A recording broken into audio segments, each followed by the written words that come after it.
Bueno, es un gran placer, ¿verdad?, estar aquí con todos ustedes para realizar este seminario que hemos titulado Viviendo por la Palabra de Dios. De hecho, ese es el lema de nuestra iglesia. Queremos vivir en la palabra y queremos vivir por la palabra de Dios. Yo creo que no hay ninguna otra razón para el cristiano de existencia que no sea vivir conforme a los propósitos de Dios.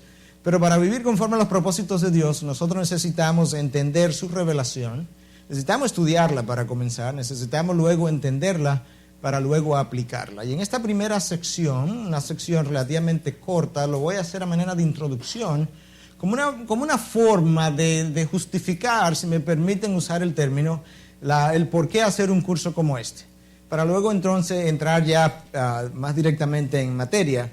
La palabra dice en 2 de Timoteo 2:15, un versículo que es muy conocido por muchos de ustedes, pero que hay una parte al final que yo creo que no se ha entendido a cabalidad. Pablo le escribe a Timoteo y le dice: procura con diligencia presentarte a Dios aprobado, como obrero que no tiene de qué avergonzarse. Y hasta ahí la mayoría de nosotros lo conocemos y lo hemos memorizado. De hecho, aquellos de ustedes que están familiarizados con el club OANSA, el club de niños, ese es el lema de OANSA. Y OANSA significa exactamente eso que yo acabo de leer: obrero aprobado que no se avergüenza. Sin embargo, la última parte dice que maneja con precisión la palabra de verdad. Y yo me pregunto, ¿cuántos miembros, cuántos líderes, cuántos pastores han entendido esa última parte? Que la palabra de Dios hay que manejarla con precisión. Que no es algo que nosotros, por ser precisamente su revelación, la revelación de su mente, no es algo que nosotros debiéramos manejar de una forma superficial, de una forma chabacana. Hay que manejarla con precisión. Y la palabra ahí en el griego es esta palabra, orthotomeo, que significa cortar de forma directa, derecho, cortar derecho. De manera que Pablo le está diciendo a Timoteo, cuando tú vayas a exponer la palabra, asegúrate que tú estás cortando derecho, porque de lo contrario tú estás haciendo algo que va a deshonrar a Dios.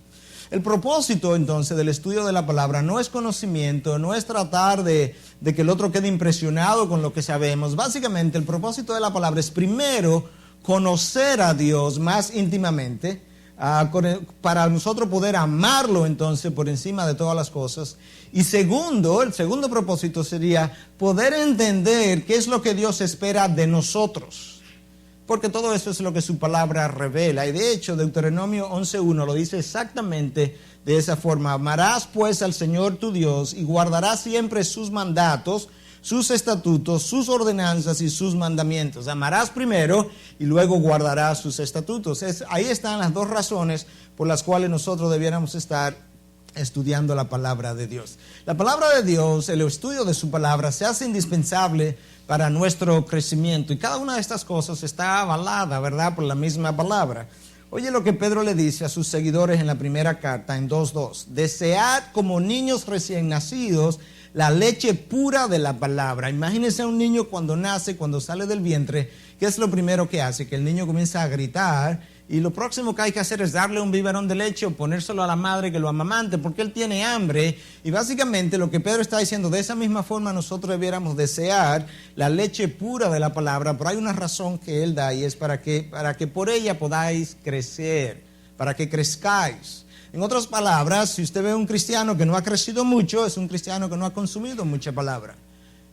Por otro lado, si usted ve a un cristiano que no está consumiendo mucha palabra, usted puede predecir que él no va a crecer mucho, porque esto es el alimento necesario para su crecimiento. Lo segundo que nosotros necesitamos recordar y que va de la mano con lo que acabo de decir es que la palabra de Dios es necesaria para nosotros madurar, y crecimiento obviamente es parte, o la madurez es parte del crecimiento. Y cuando el autor de Hebreos le escribe a los que iban a recibir esta carta, oye lo que él le dice a ellos, le dice: pues aunque ya debierais ser maestros, en otras palabras, ustedes tienen tanto tiempo en la vida cristiana, ustedes han oído tanto que honestamente yo no debiera ni siquiera estarle escribiendo esto a ustedes debieran estar enseñando.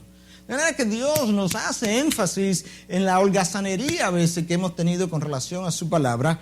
Otra vez, tenéis necesidad de que alguien os enseñe los principios elementales de los oráculos de Dios. Ahora otra vez hay que volver a lo mismo, dice el autor de Hebreos. y habéis llegado a tener necesidad de leche y no de alimento sólido. Ahora él hace la comparación en los cristianos de que hay una parte superficial de la palabra que es considerada como leche, pero hay una parte que es considerada alimento sólido, la carne. Y él dice, oye, ustedes vienen a estar comiendo carne y ahora hay que volver para atrás a darle leche, porque todo el que toma solo leche no está acostumbrado a la palabra de justicia, porque es niño. En otras palabras, hay enseñanza de la palabra, hay predicación que no pasa de cierto nivel y eso hace que el individuo se mantenga como un niño en lo que es su crecimiento y madurez espiritual, y entonces porque él está consumiendo leche nada más.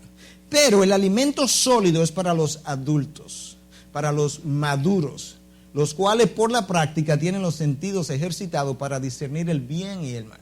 La capacidad del cristiano para discernir qué está bien, qué está mal, lo que él debe hacer y no debe hacer, depende de su madurez, y su madurez depende de cuánto haya consumido la palabra. En tercer lugar, la palabra es necesaria para estar bien equipado. Toda escritura, 2 Timoteo 3, 16 y 17, es inspirada por Dios y útil para enseñar, para reprender, para corregir, para instruir en justicia, a fin de que el hombre de Dios sea perfecto, equipado para toda buena obra. A veces nosotros venimos a los pies de Dios, ¿verdad? Hace 3 meses y ya queremos comenzar a servirle a Dios. Pero la palabra de Dios dice, no, antes de comenzar a servirle a Dios, tú tienes que estar bien equipado. Y la forma de equiparte es a través de su palabra. La palabra es el instrumento que te va a servir para enseñar, para redarguir y eventualmente para estar bien equipado. Una de las cosas que nosotros tenemos en nuestra iglesia es una serie de metas como iglesia, y la primera meta dice ser un lugar donde Dios puede enviar a sus hijos para ser recibidos, para ser sanados, para ser edificados, para ser fortalecidos y ser equipados para su obra. De manera que en este proceso el equipamiento es lo último. Necesito estar fundamentado, necesito estar sanado, necesito ser edificado en su palabra para luego estar equipado para toda buena obra. Y eso es importante porque el crecimiento de la obra de Dios depende de que tan bien equipados hayan estado sus obreros. Hasta ahí, ¿verdad? Manera de introducción. Esto que acabo de decir básicamente justifica, si así pudiéramos decir, por qué es necesario un curso como este. Y de aquí en adelante, entonces, lo que vamos a hacer es comenzar propiamente lo que se llama en teología hermenéutica.